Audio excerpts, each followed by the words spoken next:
오늘 우리 함께 살펴볼 하나님의 말씀은 데살로니가전서 4장 9절에서 12절입니다. 데살로니가전서 4장 9절에서 12절 우리 천천히 함께 읽겠습니다. 형제 사랑에 관하여는 너희에게 쓸 것이 없음은 너희들 자신이 하나님의 가르치심을 받아 서로 사랑함이라. 너희가 온 마게도냐 모든 형제에 대하여 과연 이것을 행하도다.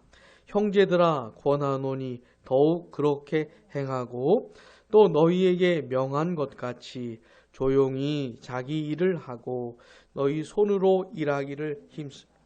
이는 외인에 대하여 단정히 행하고 아무 궁핍함이 없게 하려 함이라.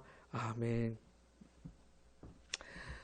바울은 지금 데살로니가 성도들에게 하나님의 백성으로서 마땅히 살아가야 될 그 삶에 대해 말을 해주고 있습니다. 이건 하나님의 백성이기 때문에 이렇게 당연히 이렇게 살아야 하는 것이고, 그런 삶을 통해서 하나님을 기쁘시게 해드리기 위해서 또한 이렇게 살아가는 겁니다. 자, 하나님의 백성들은 두 가지를 집중적으로 추구해야 되는데, 하나는 하나님을 알아가야 됩니다. 하나님이 어떤 분이신지, 우리를 향해 하나님이 어떤 마음을 갖고 계신지, 우리를 위해 하나님이 행하신 일들이 뭔지, 한편으로는 이것들을 계속 추구해야 돼요. 계속 알아가야 됩니다. 또 한편으로는 그렇게 하나님을 알게 된, 하나님의 은혜와 사랑을 받은 사람이 어떻게 살아야 하는가, 하나님의 백성다운 삶에 대해서도 계속 알아가야 됩니다. 그 두 가지를 균형 있게 알아가고 균형 있게 살아내야 하는 겁니다.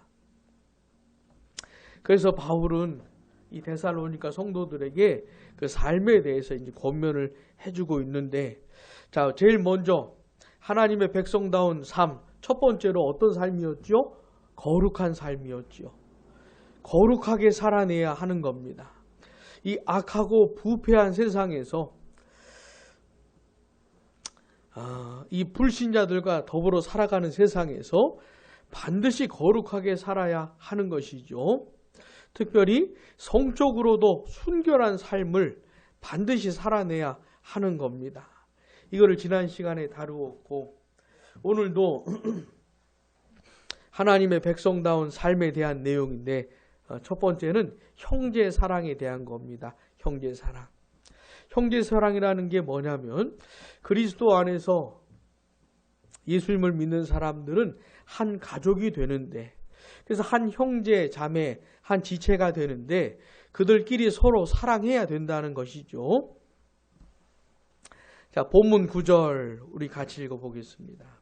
형제 사랑에 관하여는 너희에게 쓸 것이 없음은 너희들 자신이 하나님의 가르치심을 받아 서로 사랑함이라. 아멘.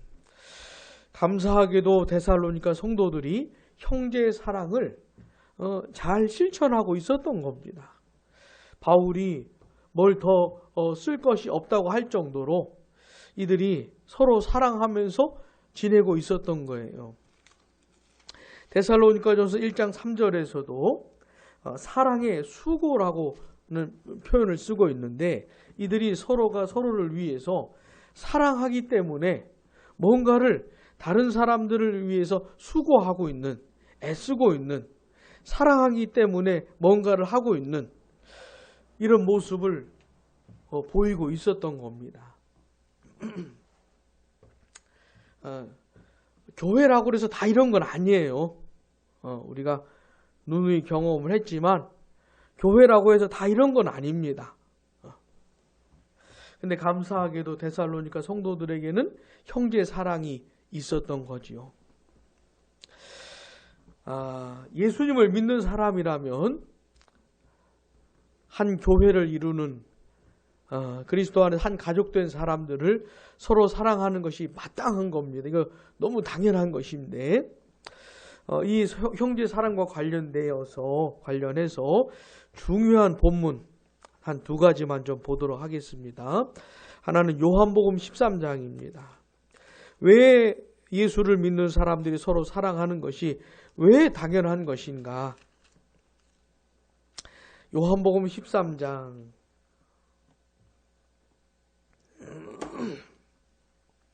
34절, 35절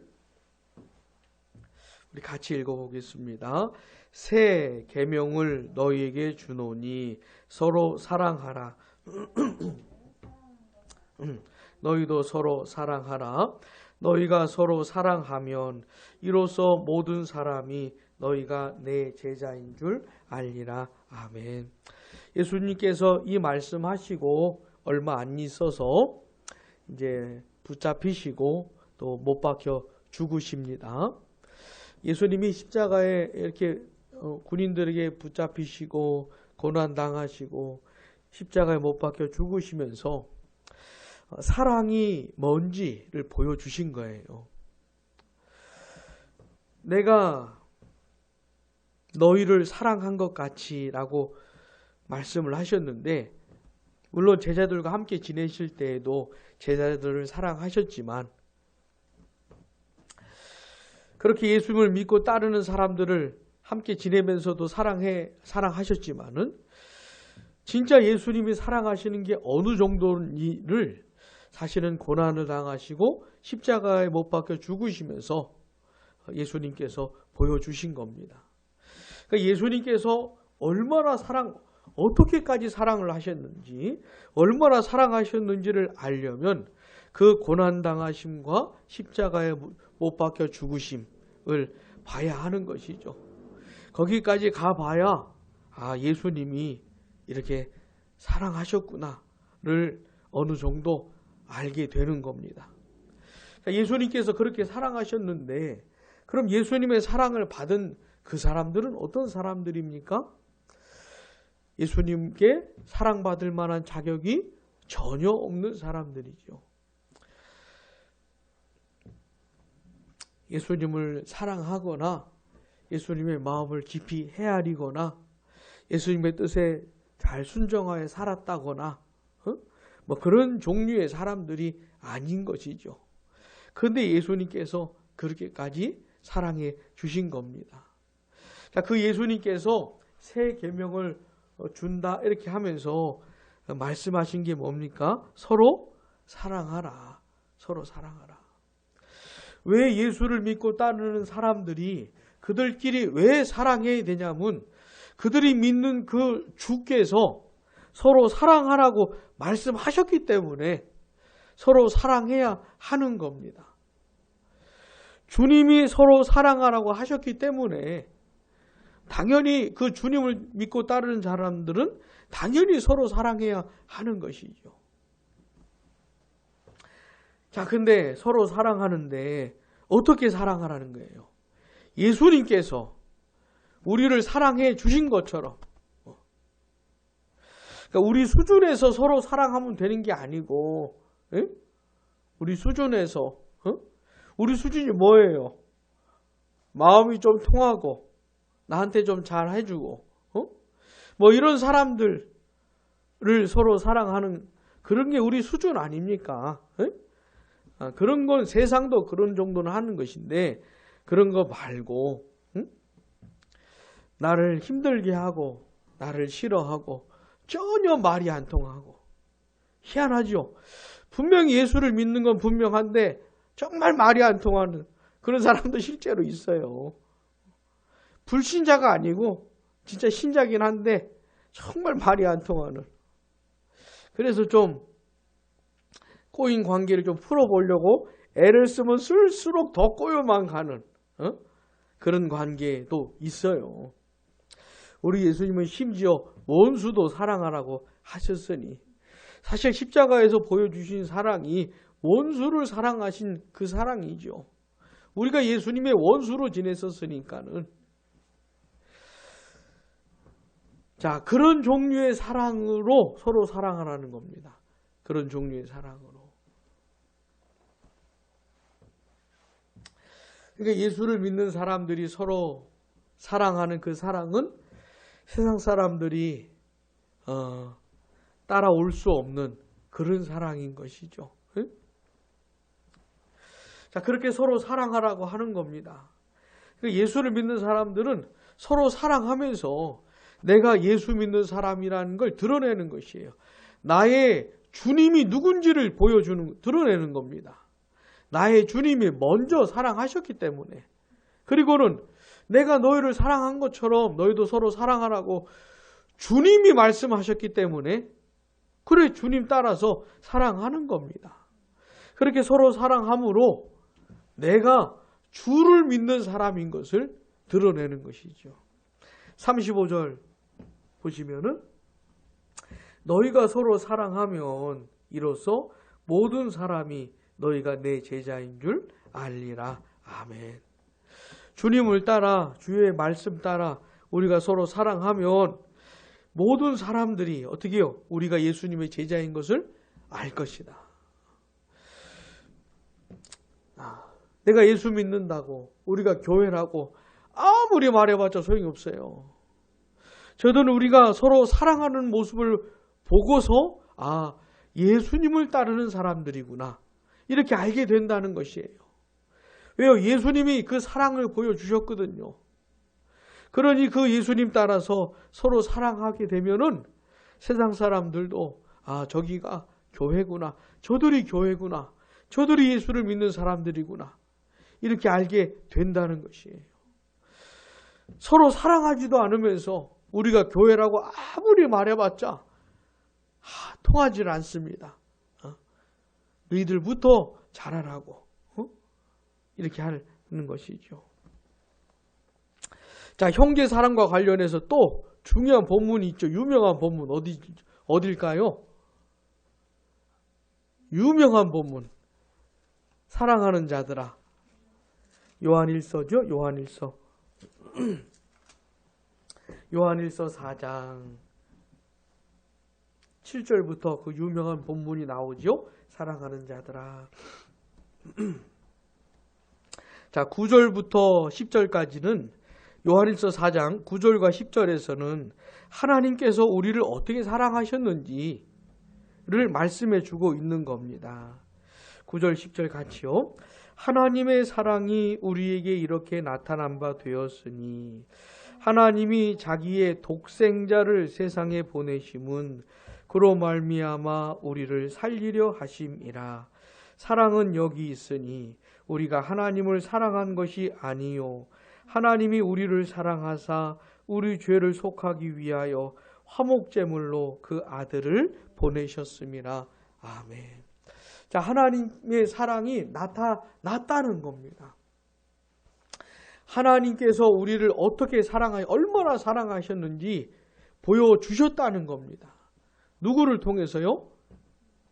독생자를 통해서 그 유일하신 영원전에 유일하게 나신 그 아들 나셨다고 하는 표현 속에서 성부 하나님과 성자 하나님의 말할 수 없는 그 친밀함을 표현하는 것이에요. 우리로서는 신비로운 내용이어서 알 수 없지만은 성부와 성자의 그 친밀한 관계를 표현해 주고 있는 것이에요. 성부로부터 유일하게 나신 그 성자 하나님, 너무너무 그 친밀함을 누렸던 그 성자 하나님, 그 독생자 그 아들을 보내셨다는 것이죠. 세상에. 왜요? 우리 같은 죄인들을 구원하시려고, 우리 같은 죄인들을 위해서 대신 죽게 하시려고, 우리의 죄값을 대신 치르게 하셔서 하나님과 우리의 관계를 화목케 하시려고, 우리를 살리시려고 그 아들을 보내셨다고 하는 겁니다. 이 사실을 통해, 이 사건을 통해 우리를 향한 하나님의 사랑을 나타내셨다는 것이에요. 보여주셨다는 겁니다. 자, 그래서 다 알 수는 없지만, 다 측량할 수는 없지만, 그러나 이 십자가에 나타난 이 그리스도의 십자가 사건, 독생자를 세상에 보내셔서 독생자가 우리를 위해 고난당하시고 못 박혀 죽으셨던 그 사건을 통해서 하나님의 사랑을 가르쳐 주시는 겁니다. 성령께서 역사해 주셔서 이 내용을 통해서 가르쳐 주시는 거예요. 다 알 수는 없지만 어느 정도는 알게 해 주시는 겁니다. 근데 어느 정도 알게 해 주시는데 우리 편에서는 너무너무 놀라운 것이죠. 자, 하나님 편에서는 어느 정도 가르쳐 주시는 거예요. 우리 수준에서는 다 담을 수가 없어요. 이 하나님의 사랑을. 우리로서는 다 이렇게 받아낼 수가 없어요. 그러니까 어느 정도 아는 겁니다. 야, 하나님께서 나를 이렇게까지 사랑하시는가? 그리스도의 고난과 십자가를 통해서 하나님의 사랑을 맛보고서 우리로서는 너무너무 그 사랑이 놀라워서 야, 하나님이 이렇게까지 날 사랑하시나? 이렇게 고백을 하게 되어도 그거는 어느 정도 아는 것이에요. 와, 이렇게까지 나를 사랑하시나? 어? 내 모든 인생을 송두리째 각을 떠가지고 하나님께 다 드리고 싶을 정도로 그런 감격스러운 것이라고 해도 그거는 어디까지나 조금 알게 된 것인 거예요. 하나님의 사랑을. 그러니까 하나님의 사랑을 다 안 것처럼 생각을 하면 안 되는 것이에요. 너무너무 감격스럽게 알게 되었다고 해도 그건 조금 맛본 것이니 그게 다라고 생각하지 말고 더 알게 해주세요. 이렇게 기도해야 되는 겁니다. 더 하나님의 사랑을 맛보게 해주세요. 자, 더 맛보게 되어서 그건 조금 맛본 거예요. 그러니까 그게 더 맛보게 해주시라고. 그러니까 평생 하나님의 사랑을 알아가기만 해도 알아가기에도 부족한 것이에요. 우리 남은 인생은 하나님의 그 말할 수 없는 사랑을 알아가고 맛보고 하면서 가기에도 부족한 것이에요. 이게 다 알 수가 없지요. 자, 찬송가 304장 하나님의 사랑, 그 찬송가 가사가 뭡니까? 하나님 크신 사랑은 그 다음 뭐예요? 측량다모 다묘잖아요. 그죠? 하나님의 사랑 측량할 수가 없는 거예요. 더 맛보고 더 알아가고. 그러니까 하나님의 자녀들은 야, 하나님께서 이렇게까지 날 사랑하시는가? 이걸 맛보며 확신하면서 살아가는 것이 하나님의 백성답게 살아가는 겁니다. 자, 근데 요한일서가 이 사도 요한이 말해주는 건 뭐냐면 그거는 한편이라는 거예요.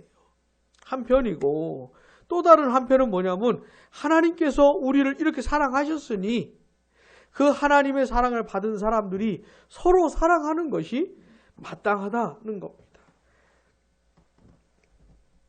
자, 11절 같이요. 사랑하는 자들아, 하나님이 이같이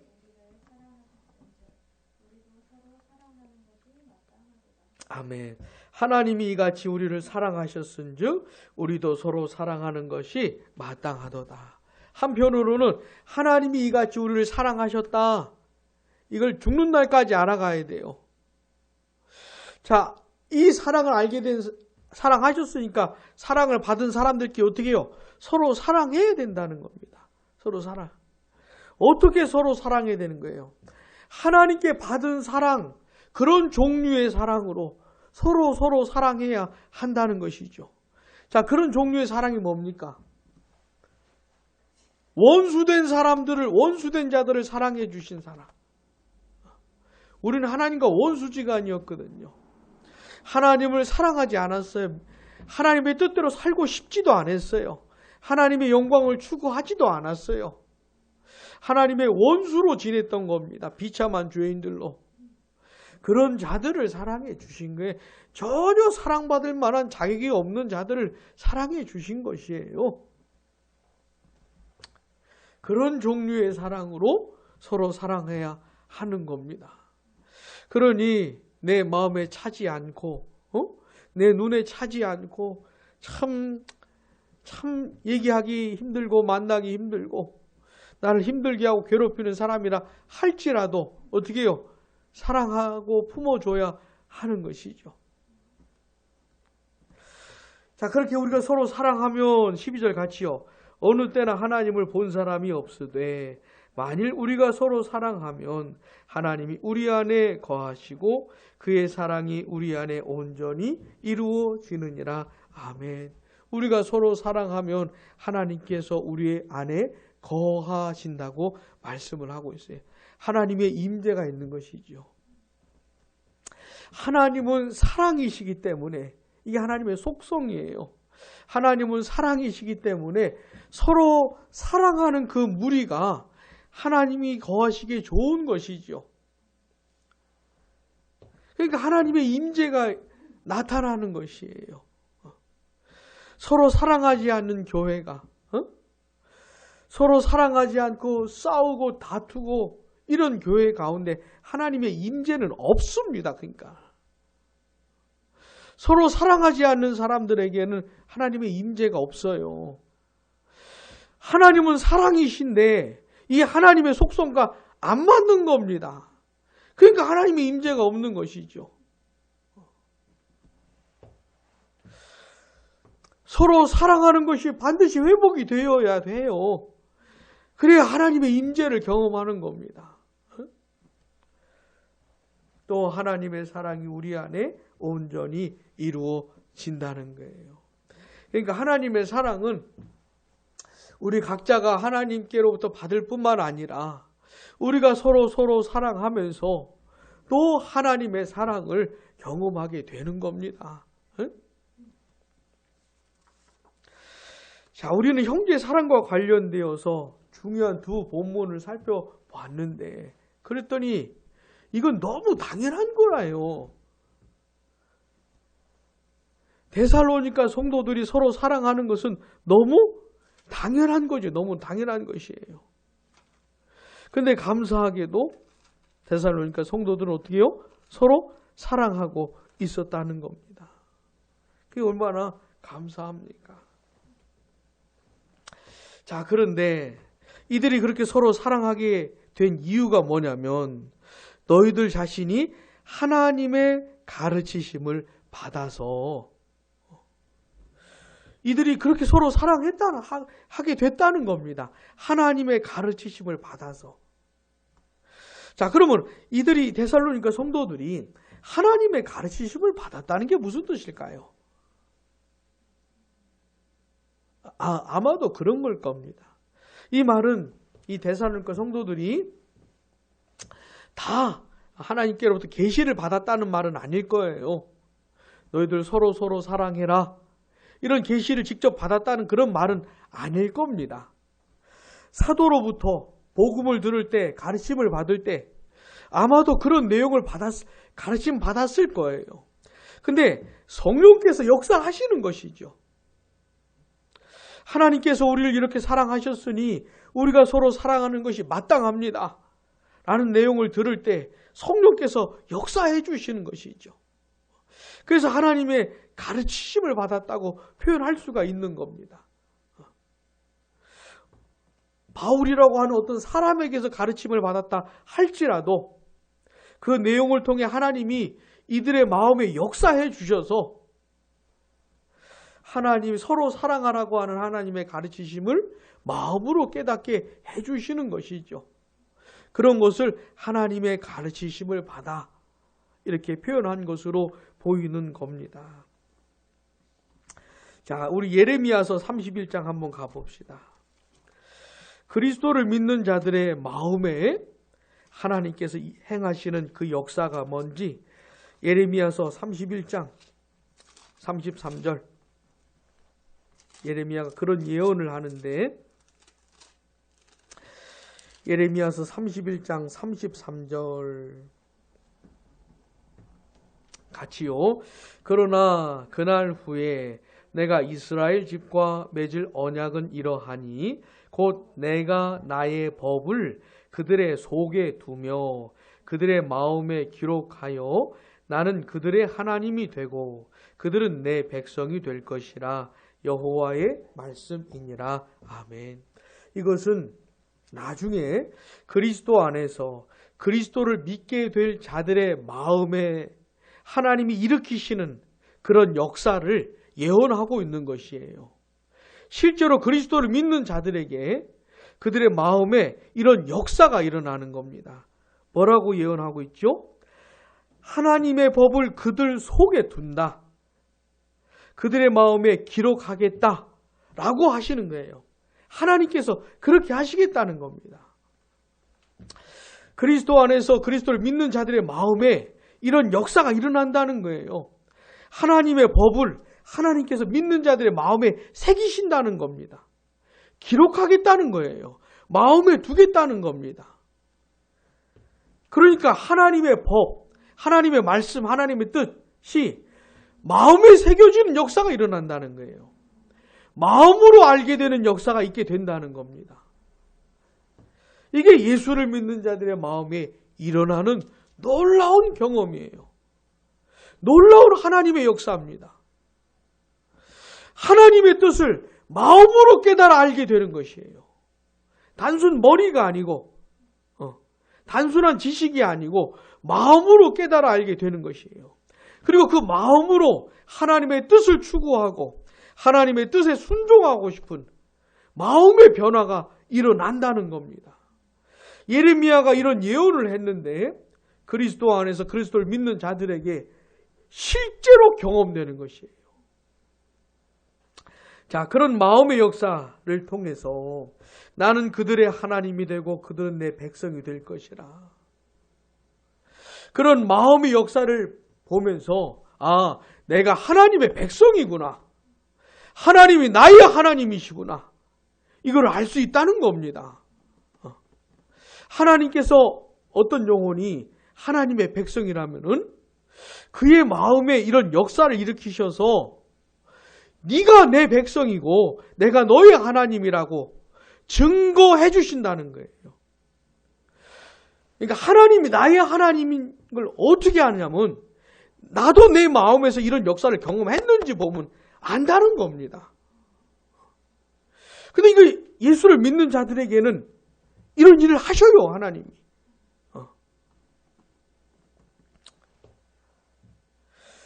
자, 하나님께서 우리를 서로 사랑하신 것처럼 우리가 서로 사랑하는 것이 마땅하다.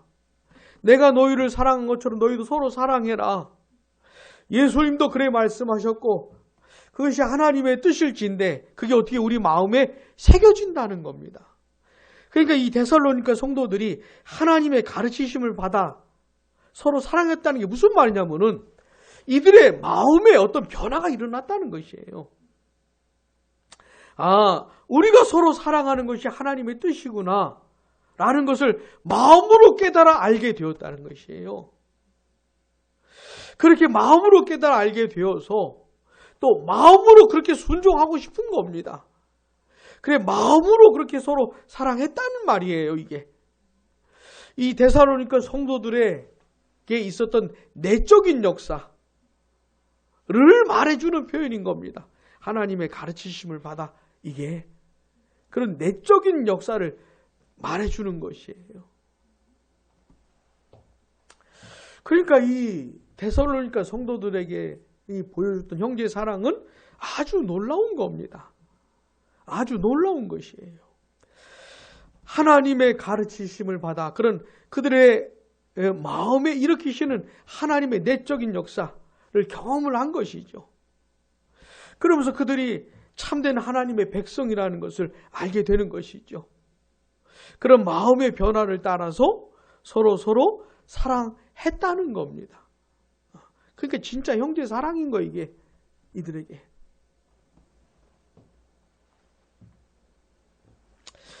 한 예로 우리 본문 데살로니가전서 4장 10절을 보시면 한 예가 나오는데 10절 같이요.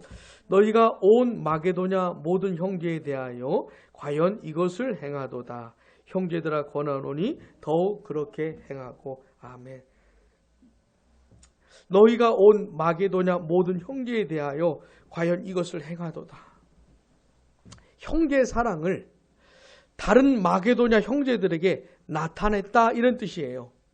데살로니가라는 이 지역도 마게도냐 지방에 있었던 곳인데 이 데살로니가에만 아니고 다른 지방에 다른 곳에도 교회가 세워졌거든요. 예를 들어서 빌립보에도 교회가 세워졌었잖아요. 이 마게도냐 지방의 다른 예수 믿는 사람들에게 이들이 형제의 사랑을 나타냈다는 겁니다. 구체적으로 어떻게 사랑을 나타냈는지 바울이 말은 해주고 있지는 않은데 한번 들어보세요. 고린도 후서 8장 1절에서 2절 보시면 이런 말씀이 있어요. 형제들아, 하나님께서 마게도냐 교회들에게 주신 은혜를, 마게도냐 교회들이라고 하니까 데살로니가도 마게도냐 교회들이거든요. 우리가 너희에게 알리노니 환난의 많은 시련 가운데서 그들의 넘치는 기쁨과 극심한 가난이 그들의 풍성한 연보를 넘치도록 하게 하였느니라. 바울이 지금 고린도 교회에 편지 쓰면서 하는 얘기가 뭐냐면 마게도냐 그 교회들이 헌금한 것을 얘기하고 있는데 풍성하게 헌금을 했다는 겁니다. 근데 어떻게 된 거냐면 환난의 많은 시련 가운데에서 이 마게도냐 교인들이 평안한 중이 아니었어요. 환난 가운데, 시련 가운데 있었는데도 어떻게 해요? 넘치는 기쁨이 있었다는 겁니다. 아이러니하죠. 상황은 환난이고 시련이고 고통이고 고난인데 그들에게는 넘치는 기쁨이 있었고 그 다음에 극심한 가난이 있었다는 거예요. 가난해서도 풍성한 연보를 했다는 겁니다. 세상에 이런 아이러니가. 에? 가난한데 어떻게 풍성하게 헌금을 해요? 근데 가난해서 풍성하게 헌금을 했다 이 말이에요. 놀랍죠? 이 바울이 고린도 교회에 편지를 쓰면서 이런 얘기를 해요. 그래서 아마도 이 데살로니가 교회 성도들이 다른 마게도냐 지방에서 온 다른 성도들에게 구제를 한 것이 아닌가. 헌금을 모아서 그들에게 그들을 구제한 것이 아닌가. 구제 헌금을 보낸 것이 아닌가. 뭐 이렇게 생각이 됩니다. 아무튼 데살로니가 성도들은 그냥 서로 사랑한다고 말만 한 것이 아니고 실제로 그 사랑하기 때문에 뭔가 어떤 행동을 했던 것이에요. 바울이 그런 얘기를 하면서 더 그렇게 해라. 더 해라. 더 사랑을 더 나타내라. 이렇게 말을 하고 있는 겁니다. 자, 오늘 본문에서 살펴보았던 하나님의 백성으로서 마땅히 살아가야 될 첫 번째 삶은 뭡니까? 서로 사랑하는 삶이에요. 자, 그 다음에 또 11절, 12절 같이요. 또 너희에게 명한 것 같이 조용히 자기 일을 하고 너희 손으로 일하기를 힘쓰라. 이는 외인에 대하여 단정히 행하고 또한 아무 궁핍함이 없게 하려 함이라. 아멘. 우리도 마찬가지지만 데살로니가 성도들도 성도들하고만 사는 게 아니지요.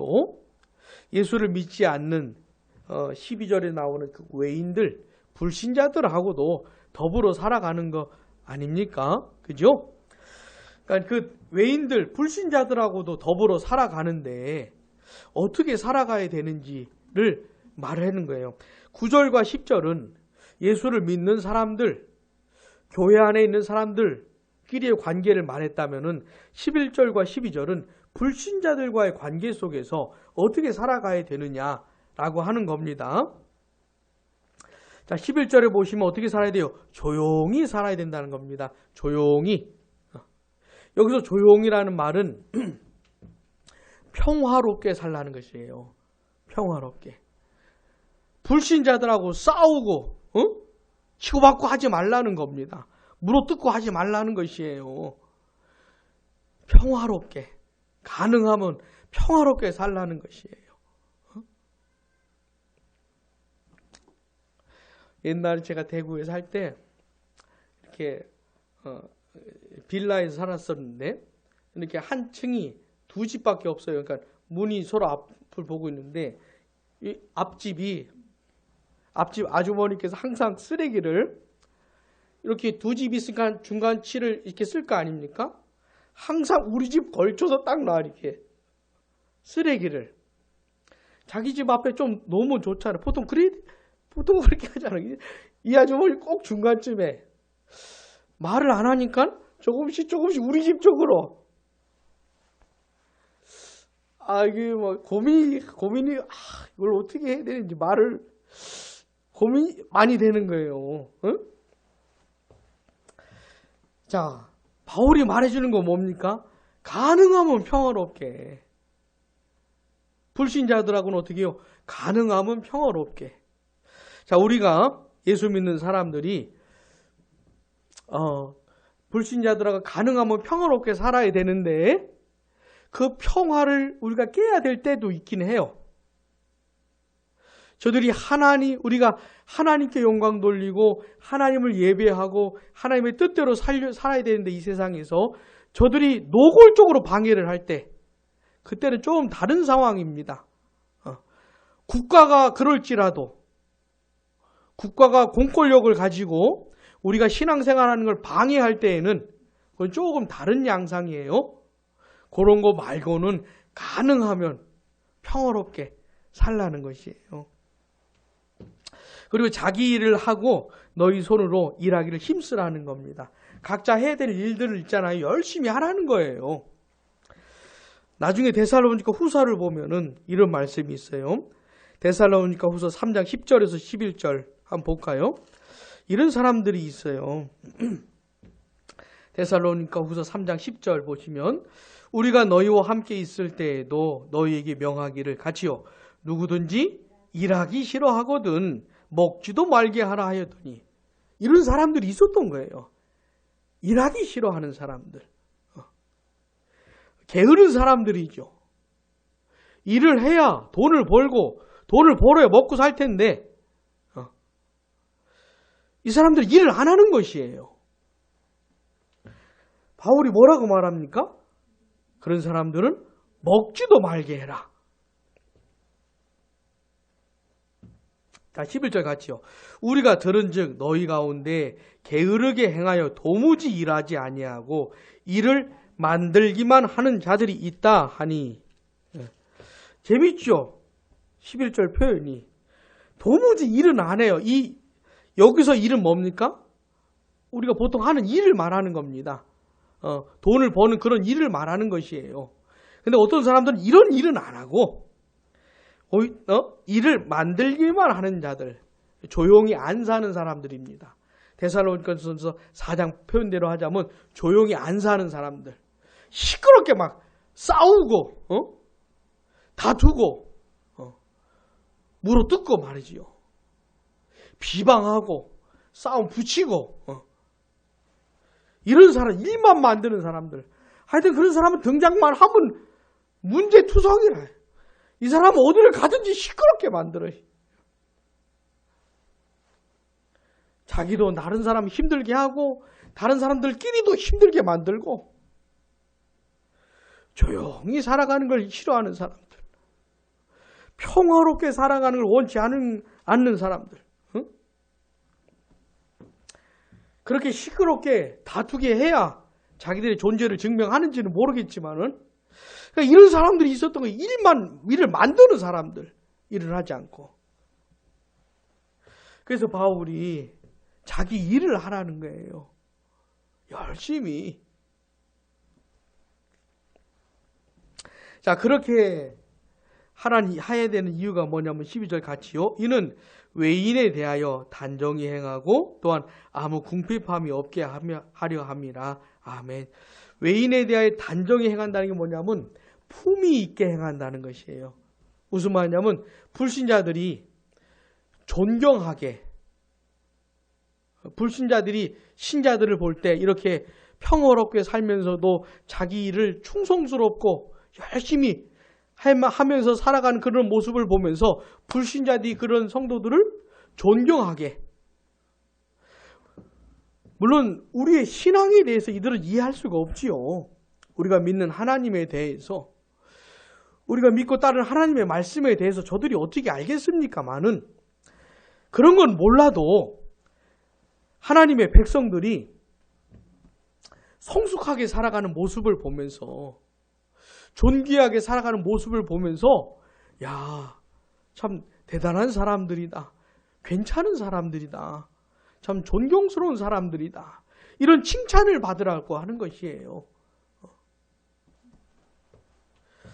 근데 뭐 어디를 가나 맨날 싸움 붙이고 왜 이렇게 또 싸우나 봤더니 저 사람 또 왔구나. 그렇게 일은 안 하고 일만 만드는 사람. 열심히 일하고 성실하게 일하면서 살아야 되는데 부지런히 살아야 되는데 그런 모습을 보면서 불신자들이 참 존경스러워야 되는데 지금 그런 얘기를 하고 있는 겁니다. 그러니까 불신자들이랑 더불어 살 때, 함께 살 때 가능하면 평화롭게 너희 할 일을 열심히 부지런히 해서 그 불신자들로부터 존경을 받고 칭찬을 받는 그런 삶을 살아라 라고 하는 것이죠. 그리고 부지런히 일을 해서 궁핍함이 없게 하려고 부지런히 돈을 벌어서 일을 해서 다른 사람들로부터 이렇게 없어서 빌리지 말고 빌리는 것보다 빌려주는 게 낫지요. 그죠? 없어서 갖다 쓰는 것보다는 넘쳐서 나눠주는 게 낫지요. 그러니까 바울이 이런 걸 말하고 있는 거예요. 바울도 실제로 그렇게 했어요. 바울도 일을 해서 바울은 사역을 하면서 일도 했잖아요. 일을 하면서 필요한 일에 쓰기도 했지만 가난한 사람들에게 나눠주기도 했습니다. 바울이 본을 보여준 거예요. 받는 것보단 주는 것이 복이 있다는 것을 실제로 본을 보여줬던 겁니다. 바울이 이렇게 하면서. 근데 데살로니가 성도들을 보니까 일을 안 하는 사람이 있는 거예요. 게을러가지고 일을 안 하고 남의 짐이 되어 살아가는 사람들이 있는 겁니다. 물론 일을 할 수 없는 상황에 있는 분들이 계시죠.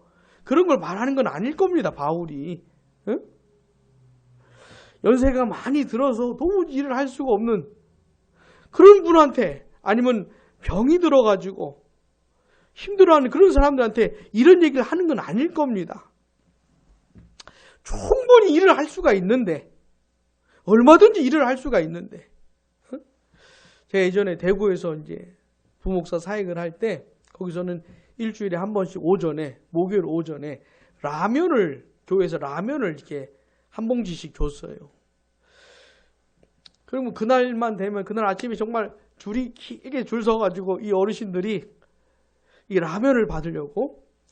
근데 이제 나눠주다 보면 어르신들은 좀 이해가 되는데 나랑 비슷해 젊어 보이는 나보다 훨씬 더 키도 크고 건장해 보이는 이런 사람들이 오기도 하거든요.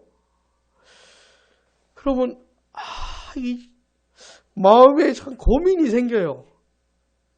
충분히 일을 해서 돈을 벌 수가 있을 것 같은데 이거를 아마 그런 경우를 바울이 말할 겁니다. 그런 경우를. 충분히 일을 해서 돈을 벌 수가 있는데 게을러서 일을 안 하고 그게 남의 짐이 되어서 살겠지요. 그러지 말고 너가 할 수 있는 일을 해라. 열심히 해라. 성실하게 살아라. 그러니까 이 데살로니가 성도들이 불신자들이랑 더불어 살 때는 어떻게 살아야 돼요?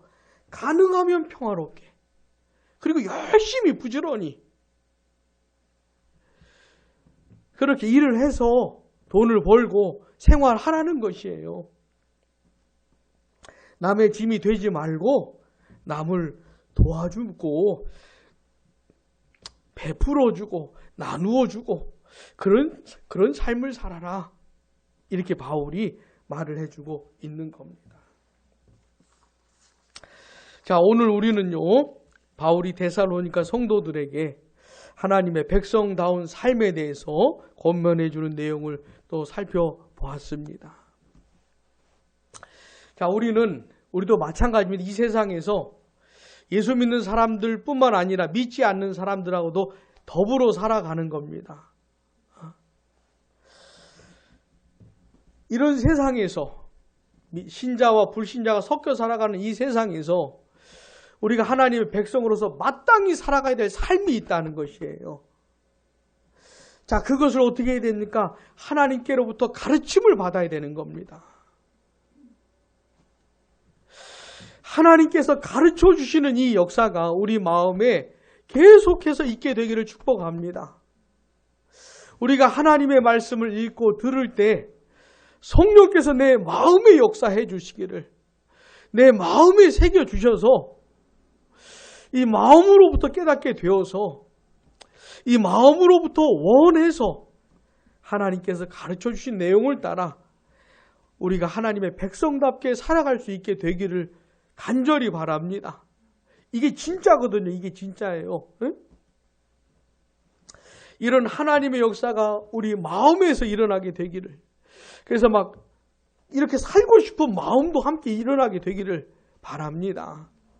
특별히 예수 믿는 사람들끼리는 어떻게 살아야 돼요? 서로 사랑하면서 살아야 됩니다. 우리 양무리 교회 같은 이런 지교회 안에서만 서로 사랑하면 안 되고, 예수를 믿는 사람들이라면, 진짜 예수를 믿는 사람이라면 그가 누구든지 서로 사랑할 수 있어야 돼요. 사실 우리의 신앙이 거기까지 자라야 됩니다. 뿐만 아니라 특별히 한 교회 안에서 이걸 이루어내야 돼요. 서로 사랑하는 것을 이루어내야 됩니다. 자, 우리 양무리 교회 성도들은 어떻게 살아야 됩니까? 양무리 교회만 사랑하면 안 되고, 마음을 좀 넓혀가지고 다른 교회 성도들도 그가 진짜 예수를 믿는 사람이라면 우리가 서로 사랑할 수 있어야 되는 것이에요. 또 특별히 우리 양무리 교회 안에서 이 형제 사랑을 이루어내야 되는데, 어떻게 우리가 서로 사랑할 수 있을까요? 그 비결이 뭘까요? 먼저 하나님의 사랑을 경험하는 겁니다. 십자가에 나타난 하나님의 말할 수 없는 사랑을, 그걸 내가 깊이 경험하는 것이, 그게 비결이에요. 그 하나님의 사랑 가운데 내가 있을 때, 그걸 내가 맛보며 살 때 그런 종류의 사랑을 조금이라도 나타낼 수 있는 겁니다. 내가 현재 하나님의 사랑과 멀리 지내고 있으면은 다른 사람을 그런 식으로 사랑할 수가 없어요. 또 내 수준으로 또 떨어져가지고,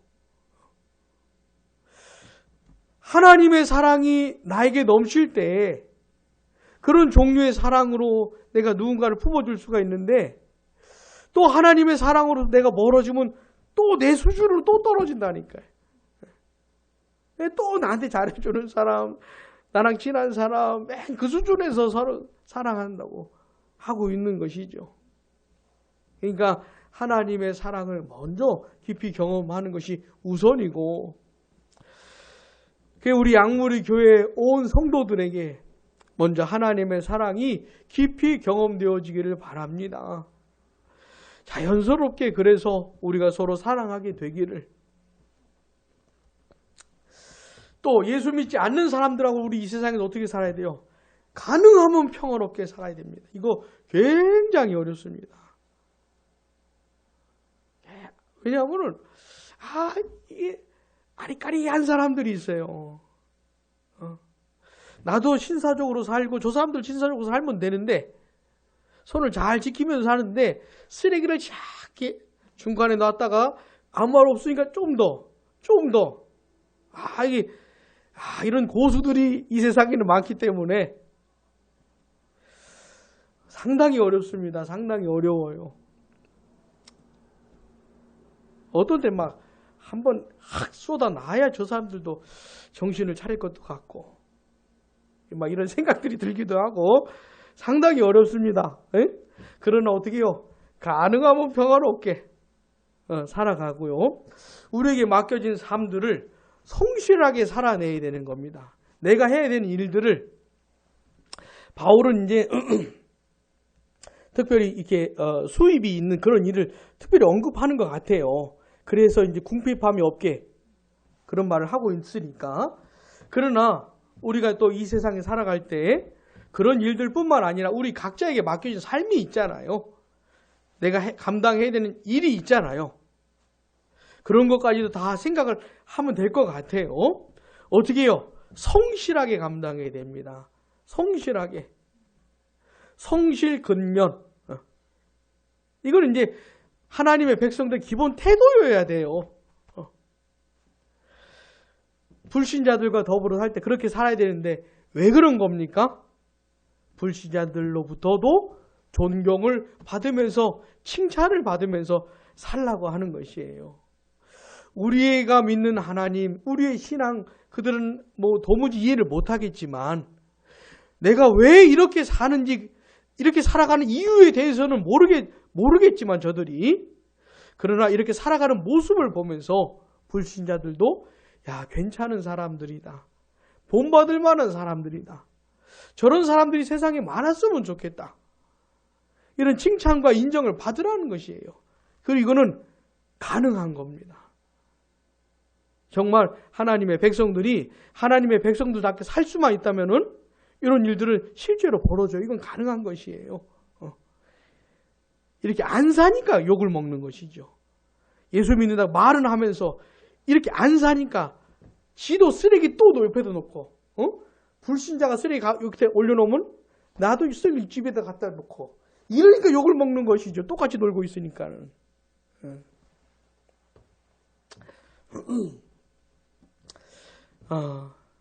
예수를 믿는 사람들과 믿지 않는 사람들과 더불어 살아가는 이 세상에서 바울이 권면해 주는 대로 이렇게 살아갈 수 있게 되면 좋겠습니다. 그래서 우리의 입술로 뿐만 아니라 우리의 삶으로도 우리가 하나님의 백성이라는 것, 심지어 불신자들이 우리를 볼 때에도 괜찮은 사람들이구나, 존경받을 만한 사람들이구나, 이런 칭찬을 받는 그런 우리의 삶이 되길 바랍니다.